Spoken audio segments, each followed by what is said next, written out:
আসসালামু আলাইকুম প্রিয় দর্শক, অন্য মঞ্চ চ্যানেলে আপনাদের সকলকে স্বাগত জানাচ্ছি।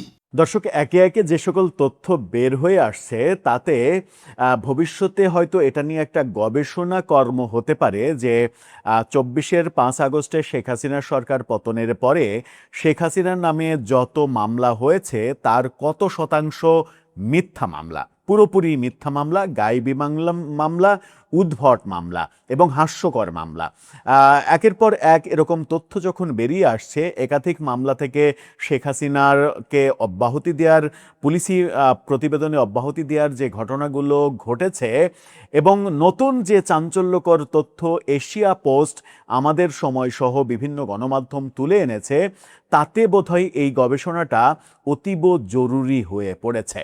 এবার এশিয়া পোস্ট এবং আমাদের সময় ভয়ঙ্কর একটা তথ্য বের করে এনে বলছে যে শেখ হাসিনার নামে, শেখ হাসিনা সহ ৩১০ জনের নামে একটা মিথ্যা মামলা বাবা তার ছেলেকে দিয়ে করিয়েছে। সেই বাবা কাজটা করেছে নিজেকে ৫৬ লাখ টাকার দুর্নীতি এবং ঋণ থেকে বাঁচানোর জন্য, এবং এই ঘটনা ঘটাতে গিয়ে তার পারিবারিক আত্মীয়দের হেনস্থা করার জন্য বিভিন্ন নাম ঢুকিয়ে এই মামলার ব্যবসাটা করেছে।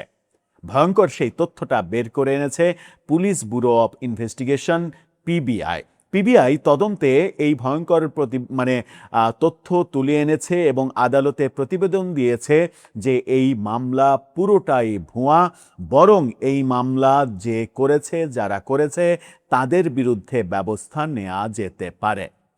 কি ভয়ঙ্কর ব্যাপার, কি ভয়ঙ্কর ঘটনাগুলো ঘটেছে প্রফেসর ইউনূসের মেটিকুলাস শাসন আমলে। চলুন একটু এই ঘটনাটা জেনে দেখি, বুঝে দেখার চেষ্টা করি এই ভিডিওতে।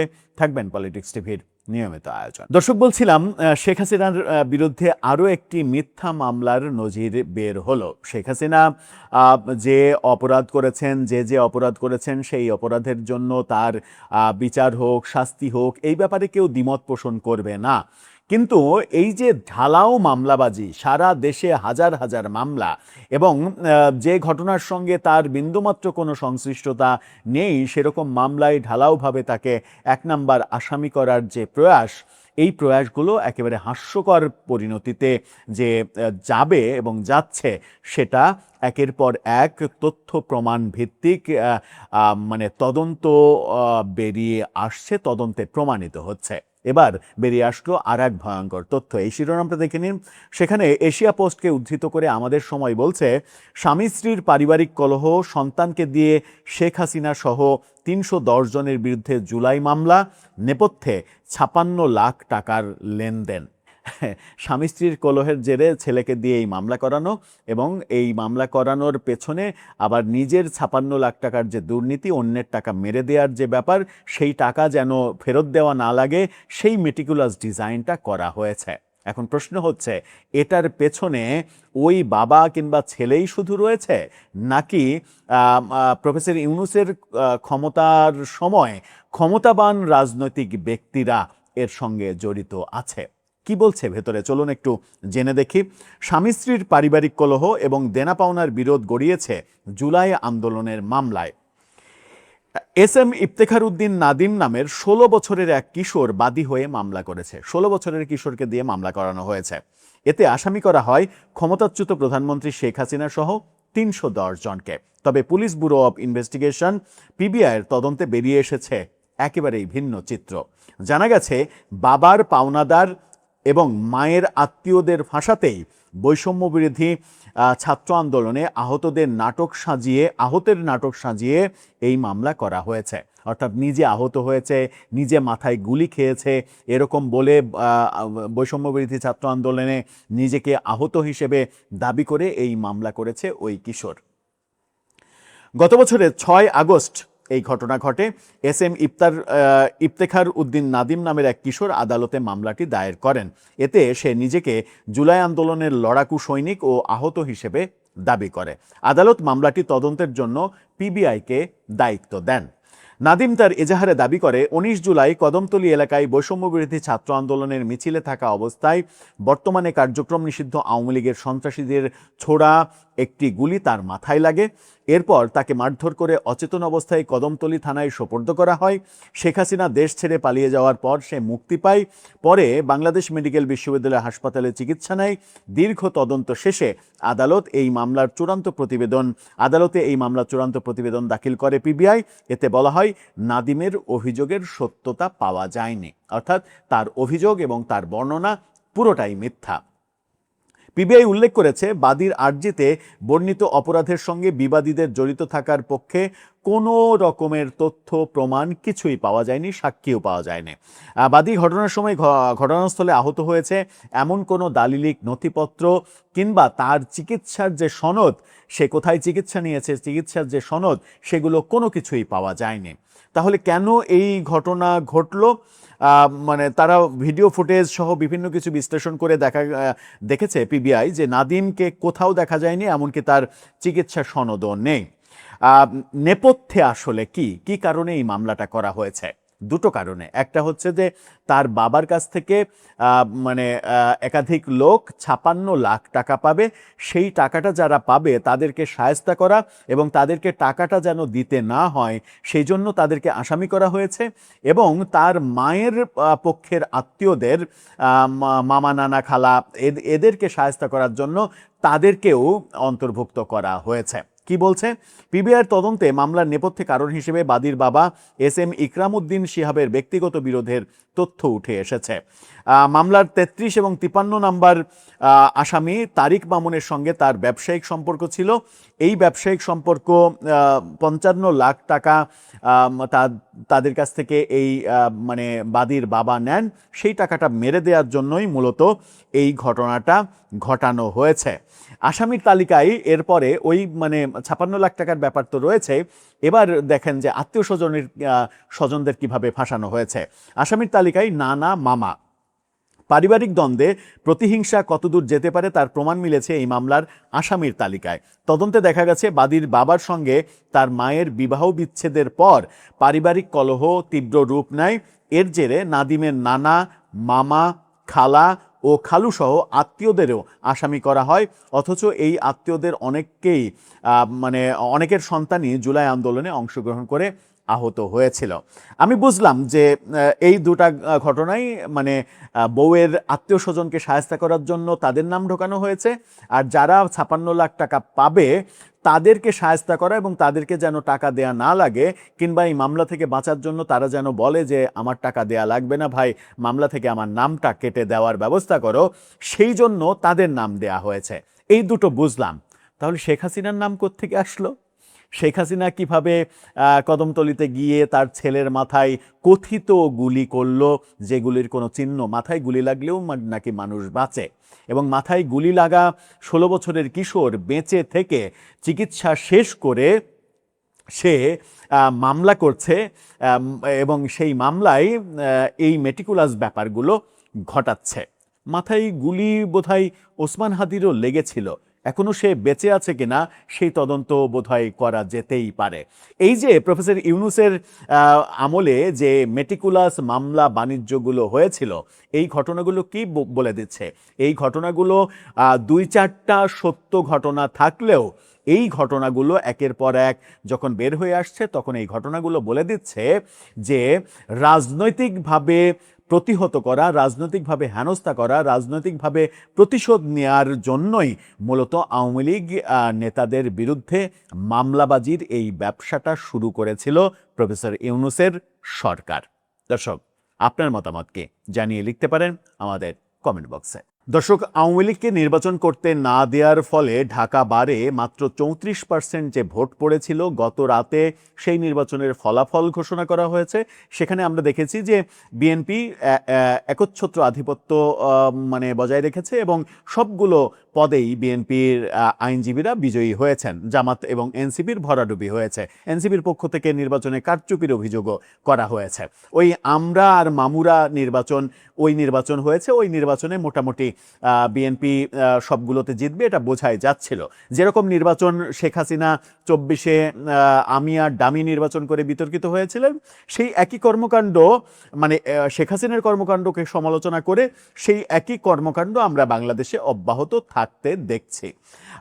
এই ঘটনাগুলো যখন ঘটছে এবং ঢাকা বারে মানে সুপ্রিম কোর্ট বারেও আওয়ামী লীগের প্রার্থীদের অংশগ্রহণ করতে দেয়া হবে না এরকম সিদ্ধান্ত যখন হয়েছে, তখন আমরা দেখছি ইউরোপীয় আইনজীবীদের সর্বোচ্চ একটি সংগঠন সিসিবিই তারা বাংলাদেশের প্রধানমন্ত্রীর কাছে একটা চিঠি পাঠিয়েছে এবং সেই চিঠিতে ভয়াবহ একটা আশঙ্কা প্রকাশ করেছে বাংলাদেশে এই বারে, বিভিন্ন বারে, সুপ্রিম কোর্ট বার, ঢাকা বার, এর আগে ময়মনসিংহ বারে দেখা গেছে, তার আগেও একাধিক বারে এটা দেখা গেছে যে ঘটনা আওয়ামী লীগের প্রার্থীদের নির্বাচনে অংশগ্রহণ করতে না দেয়া, আওয়ামী লীগের ভোটারদের অংশগ্রহণ না করা, মাত্র 34% ভোট কাস্ট হওয়া, এই ব্যাপারগুলো নিয়ে প্রধানমন্ত্রীকে একটা চিঠি পাঠিয়েছে এবং এগুলো থেকে বিরত থাকার জন্য আহ্বান জানিয়েছে।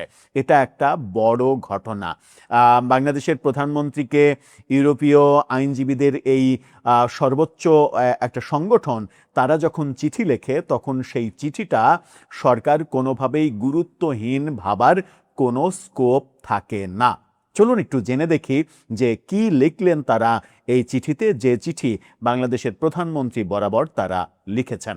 থাকবেন পলিটিক্স টিভির নিয়মিত আয়োজনে। দর্শক, বলছিলাম ইউরোপীয় আইনজীবীদের সর্বোচ্চ সংগঠন সিসিবিই তারা বাংলাদেশের প্রধানমন্ত্রীর কাছে সরাসরি চিঠি লিখেছেন। বাংলাদেশে আইনজীবী সমিতিগুলোতে নির্বাচন যেভাবে একপাক্ষিক নির্বাচন হচ্ছে, সবাইকে নির্বাচন করতে দেয়া হচ্ছে না, সব ভোটাররা উপস্থিত হচ্ছেন না, ভোটাররা আগ্রহ হারাচ্ছেন, এই ব্যাপারগুলো যেমন আমরা গতকালকে ঢাকা বারের যখন রেজাল্ট হলো, বিএনপি সবগুলোতেই বিজয়ী হয়েছে, তার কোনো প্রতিদ্বন্দ্বী নেই। প্রধান নির্বাচন কমিশনার হিসেবে যিনি দায়িত্ব পালন করেছেন তিনি বলেছেন যে ফ্যাসিস্টদের অংশগ্রহণ না করা আর বৈরী আবহাওয়ার কারণে ভোটার উপস্থিতি কম হয়েছে। এক অর্থে তিনি স্বীকার করে নিয়েছেন যে আওয়ামী লীগকে অংশগ্রহণ করতে না দেওয়ার জন্য 66% ভোটার এই নির্বাচনে ভোটই দেয়নি। এরকম একটা মুহূর্তে এই চিঠিটা কিন্তু খুবই গুরুত্বপূর্ণ। আপনারা চিঠিটা দেখে নিতে পারেন। সেই চিঠিতে তাদের গুরুতর অভিযোগের মধ্যে 2026 সালের ফেব্রুয়ারি থেকে এপ্রিলে বাংলাদেশের বিভিন্ন জেলা বার নির্বাচনে আইনজীবীদের মনোনয়ন জমা দিতে বাধা, অংশগ্রহণ থেকে বিরত রাখা, শারীরিক হয়রানি, পুলিশি চাপ, ফ্যাসিস্টদের সহযোগী বলে মনোনয়ন বাতিল করা, এই ব্যাপারগুলো তারা তুলে এনেছে। তারা বলার চেষ্টা করেছে স্পষ্টভাবে বাংলাদেশ বার নির্বাচন হতে হবে সবার জন্য সমান এবং বৈষম্যহীন, এবং সব ধরনের অনিয়ম ও সহিংসতার তদন্ত করারও তারা আহ্বান জানিয়েছেন। এই চিঠিতে স্পেশালি একেবারে লাইন বাই লাইন যদি আমরা তাদের ইংরেজি লেখাটার অনুবাদ করি তাহলে কি দাঁড়ায়, কি লিখেছেন তারা, আমরা একটু স্পষ্ট ধারণা নিই। চলুন চিঠিটা আরেকবার দেখে নিন।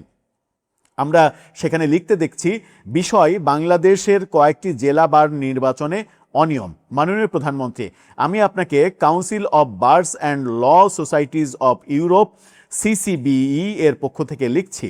সিসিবিই 46টি দেশের বার ও ল সোসাইটি এবং তাদের মাধ্যমে 10 লাখেরও বেশি ইউরোপীয় আইনজীবীদের প্রতিনিধিত্ব করে। সিসিবিই মানবাধিকার ও আইনের শাসনের প্রতি অত্যন্ত গুরুত্ব দেয় এবং বিশ্বজুড়ে ঝুঁকিতে থাকা আইনজীবীদের পরিস্থিতি বিশেষভাবে পর্যবেক্ষণ করে।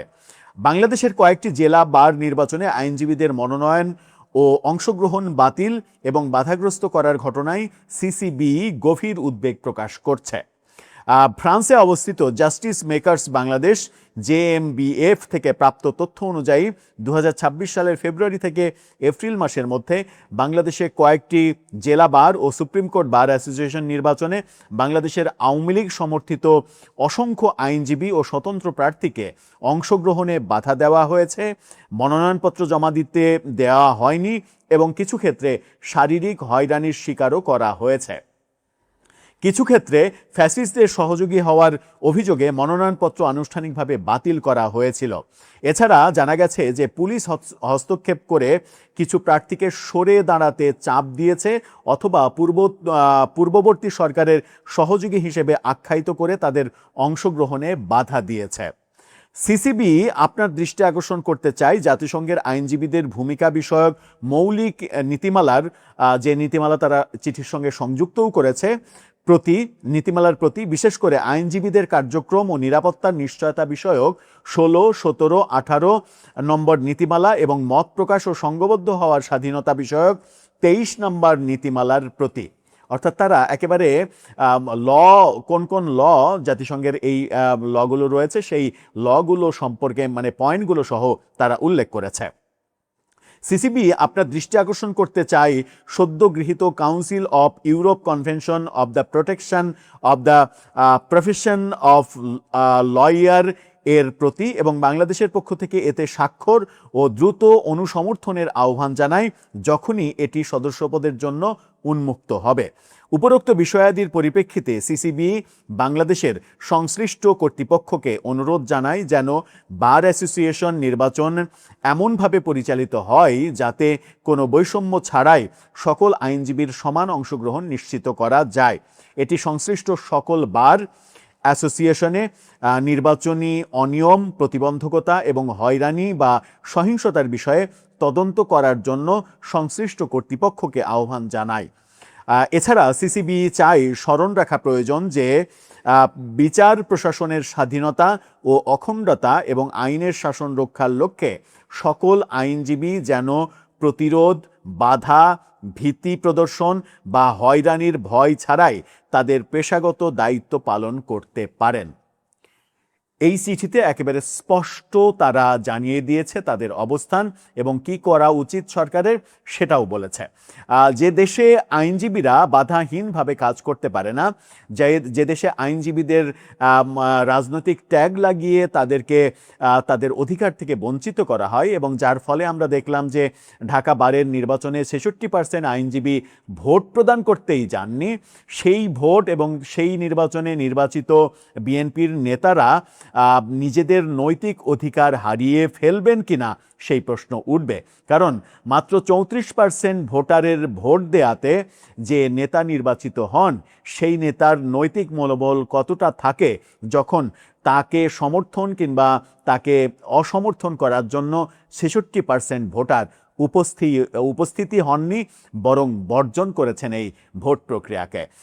যেভাবে সুপ্রিম কোর্ট বারের নির্বাচন থেকে আওয়ামী লীগ ফ্যাসিস্ট দল এই জন্য এর সমর্থক অনুসারী কেউ ভোট করতে পারবে না এই আইন করা হয়েছে এজিএম করে, এটা কোনোভাবেই গণতান্ত্রিক তো বটে নাই বটে এবং এই সংগঠনের জন্য কোনোভাবেই গ্রহণযোগ্য হতে পারে না।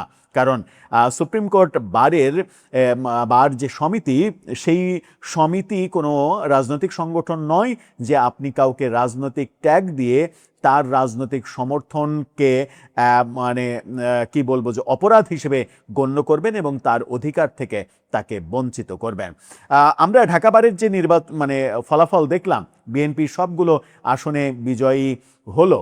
এই সবগুলো আসনে বিজয়ী হওয়ার জন্যই কি আওয়ামী লীগের প্রার্থীদের বাদ দেওয়া হয়েছে? এখন তো সেটাই প্রমাণিত হচ্ছে। আর সেটা যদি প্রমাণিত হয় তাহলে তারা কি নৈতিকভাবে আর সেই অধিকার রাখে শেখ হাসিনার নির্বাচনকে বিতর্কিত নির্বাচন বলার, শেখ হাসিনার 24-এর নির্বাচনকে আমিডামির নির্বাচন বলার, 2018-র নির্বাচনকে রাতের ভোটের নির্বাচন বলার, কিংবা 2014-র নির্বাচনকে বিনা প্রতিদ্বন্দ্বিতায় ভোটের আগেই 153 জন সংসদ সদস্যের বিজয়ী হওয়ার যে ঘটনাগুলো আমরা দেখেছি এবং সেগুলো বিতর্কিত হয়েছে, সেই বিতর্কিত কর্মকাণ্ডের সমালোচনা করার অধিকার কি তারা আর রাখে, কিংবা এই অধিকার কি তাদের হারিয়ে ফেলার কথা নয় যখন নিজেরাই আমরা আর মামুরা এই ধরনের নির্বাচন পেশাজীবী সংগঠনে করতে চাইছে? আমার মনে হয় যে এটা বিএনপির সরকারের এখনই এই ব্যাপারে হস্তক্ষেপ করা উচিত। পেশাজীবী সংগঠনে যারা বিএনপির লোকজন রয়েছে তারা অতি উৎসাহী হয়ে যে কর্মকাণ্ডগুলো করছে সেটা অলরেডি আন্তর্জাতিক পর্যায়ে চলে গেছে। আন্তর্জাতিক পর্যায় থেকে অন্তত 40টির বেশি দেশের আইনজীবীরা যে সংগঠনে কাজ করে একত্রিত হয়, 10 লাখেরও বেশি আইনজীবী, সেরকম একটা বড় ফোরাম থেকে যখন প্রধানমন্ত্রী বরাবর এই ব্যাপারে লিখিত চিঠি পাঠানো হয় তখন বোধহয় এই ব্যাপারগুলো সরকারকে বিতর্কিত করে ফেলেছে, এটা ধরে নিতেই পারি আমরা। সেখান থেকে সরকারকে সরে আসতে হবে।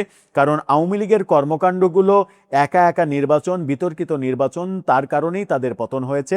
সেই কাজগুলো যদি তাদের খারাপ কাজ হয়ে থাকে, নিন্দনীয় কাজ হয়ে থাকে, তাহলে সেই কাজগুলো আমরা করব না, এটাই নীতি হওয়ার কথা ছিল।